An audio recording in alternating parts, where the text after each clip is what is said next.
اعوذ باللہ من الشیطان الرجیم، بسم اللہ الرحمن الرحیم۔ سرزمین سندھ میں جہاں بہت سارے مشہور و معروف اولیاء کے مزارات موجود ہیں، وہیں ایک مشہور ہستی حضرت سید یقیق رحمۃ اللہ علیہ بھی موجود ہیں۔ آپ کا مزار شریف پاکستان کے صوبے کے مشہور شہر ٹھٹہ سے تقریباً 35 میل دور چوہڑ جمالی اور لاڑیوں کے درمیان واقع ہے۔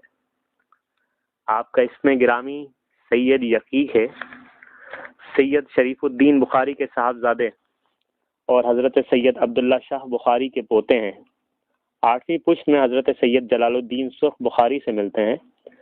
صحیح النسب حسینی خاندان کے چشم و چراغ ہیں، اور پورا سلسلہ نسب اس طرح سے ہے: سید یقیق بخاری رحمۃ اللہ علیہ بن سید شریف بن سید عبداللہ بن سید عبد الحمید بن سید عبد المجید بن سید علی اصغر بن سید محمود بن سید علی بن سید جلال الدین سرخ بخاری بن سید معید علی بن سید جعفر بن سید محمد بن سید محمد بن سید احمد بن سید علی اصغر بن سید جعفر ثانی بن سید حضرت امام محمد تقی بن سید حضرت امام موسیٰ رضا بن سید حضرت امام موسیٰ کاظم بن حضرت امام جعفر صادق بن حضرت امام موسیٰ محمد باقر بن حضرت امام زین العابدین بن حضرت امام حسین شہید کربلا بن حضرت امیر المومنین علی المرتضیٰ کرم اللہ وجہہ و رضوان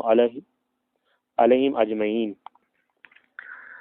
آپ جناب کی ولادت باسعادت 9ویں صدی ہجری بمطابق 835 ہجری میں ہوئی، اور تعلیم و تربیت آپ کی تعلیم و تربیت اپنے والد گرامی حضرت سید شریف بخاری اور آپ کے بڑے بھائی حضرت سید عبداللہ شاہ جلالی بخاری اور ٹلن شاہ کے زیر سایہ ہوئی۔ مشہور ہے کہ ہونہار بروا کے چکنے چکنے پات، آپ بچپن ہی سے تقوی اور پرہیزگاری کی طرف مائل تھے۔ تلاش حق کا جذبہ قدرت نے صغر سنی میں ہی وعید فرمایا تھا، اور ولایت بھی آپ کا موروثی حصہ تھی۔ چھوٹی عمر ہونے کے باوجود آپ اپنے بڑے مجاہدات کیے اور منازل سفر طے کیے، حتیٰ کہ ہندوستان کی سرزمین کو بھی آپ کی قدم بوسی کا شرف حاصل ہوا۔ آپ جناب 7 برس کی عمر میں نہ صرف سایہ پدری سے محروم ہوئے، بلکہ والد کے پردہ کرنے کے 6 ماہ بعد آپ کی والدہ ماجدہ بھی داغ مفارقت دے گئیں، جس کے بعد آپ کے 5ویں بھائی حضرت سلیمان شاہ بخاری نے آپ کو اپنے مریدوں کے ایک قافلے کے سپرد کر دیا۔ ہدایت فرمائی کہ آپ کو بحفاظت حضرت سید عبداللہ شاہ بخاری اور جلالی بابا کے پاس پہنچایا جائے۔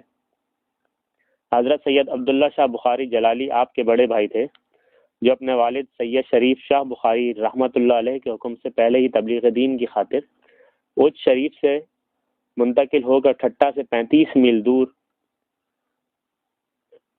شاہ بدور ڈویژن میں ایک ویران مقام کو اپنے لیے پسند فرمایا اور مستقل رہائش اختیار فرمائی۔ آپ کے وجود مسعود کی وجہ سے اس سرزمین کو حضرت شاہ یقیق بخاری کی قدم بوسی کا شرف حاصل ہوا۔ جب حضرت شاہ یقیق نے اس سرزمین پر قدم رکھا تو آپ کی عمر 7 سال تھی۔ یہاں پر بے حد مختصر مدت میں، یعنی 12 سال کی عمر میں، اپنے دینی علوم کی تعلیم مکمل کر لی، پھر مجاہدات ریاضیات کا آغاز کیا۔ سب سے پہلا مجاہدہ جس مزار اقدس پر ہوا وہ بر صغیر کی مشہور شخصیت حضرت سید علی حجویری اور داتا گنج بخش کا مزار اقدس تھا۔ 3 سال تک آپ یہاں پر چلہ کشی کرتے رہے۔ جب وہاں سے واپسی ہوئی تو سر تپا مجسم شفا بن چکے تھے، جس پر آپ کی نظر پڑتی تھی وہ فوراً شفا یاب ہو جاتا۔ جب دست شفا کی شہرت بڑھی تو دور دراز کے علاقوں سے مخلوق خدا جوک در جوک آنے لگی۔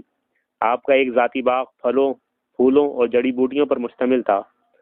آپ کی غیر موجودگی میں جو بھی آپ کے در اقدس پر آتا، آپ کے باغ کا پھل کھاتے ہی شفا یاب ہو جاتا۔ یتیموں، بے نواؤں کی مدد، مظلوموں کی اعنت آپ کا شیوا تھا۔ پوری زندگی دکھی انسانیت کی خدمت میں صرف کی، حتیٰ کہ زندگی کی آخری سانس بھی ایک مظلوم دکھیا خاتون کی مدد کرتے ہوئے قربان کر کے جام شہادت نوش کی۔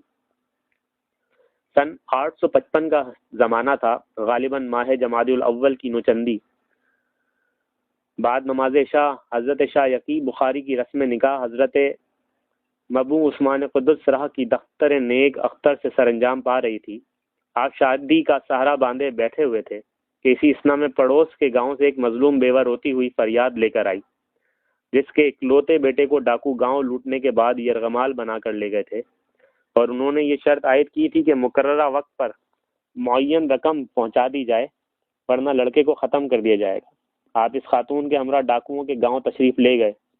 ڈاکوؤں کو علم تھا کہ آپ مستجاب الدعویٰ ہیں، اگر آپ نے بدعا کی تو پورا گاؤں تباہ ہو جائے گا، لہٰذا انہوں نے آپ کو نرغے میں لے کر شہید کر دیا۔ جب آپ کا سر تن سے جدا ہو گیا تو کٹی ہوئی گردن سے بھی کلمہ شہادت کی صدا بلند ہو رہی تھی۔ یہ حالت دیکھ کر سارے گاؤں کے افراد کلمہ شہادت پڑھ کر مسلمان ہو گئے۔ آپ کا مزار فیض آثار ضلع ٹھٹہ سے تقریباً 35 میل دور چوہڑ جمالی اور لاڑیوں کے درمیان واقع ہے، اور ہر عام و خاص کے دلوں کی کشش کا باعث ہے۔ صدیوں سے یہ مزار اقدس مشہور ہے، جو بھی یہاں آیا آپ کے فیض سے سیراب ہو کر گیا۔ خصوصاً بیماروں کے لیے تو ایک چشمہ شفا ہے۔ کئی لا علاج مریض ہر طرف سے مایوس ہو کر جب یہاں پہنچے تو تھوڑے ہی عرصے میں مکمل صحتیاب ہو کر واپس ہوئے۔ سرزمین سندھ کی بہت بڑے ادیب، محقق، مورخ، میر